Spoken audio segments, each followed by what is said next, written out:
Hey guys, and welcome back to the Tutorial Millennial channel. In this video, I am going to be showing you how to make textured paper background in Canva.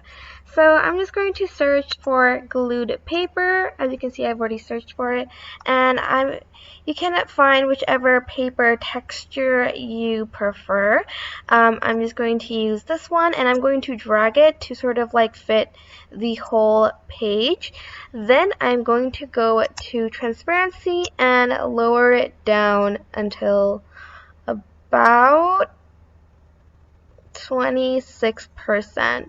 You don't want it to, well, it's up to you if you want it like that bright, but like I like it to really blend in with the color.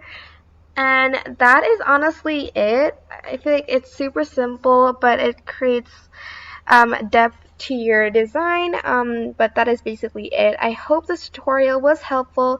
Don't forget to like, comment, share, and also subscribe to this channel if you haven't done that. If you have any questions, leave it in the comment section down below, and I will try my best to answer them all. Thank you so much for watching. Bye!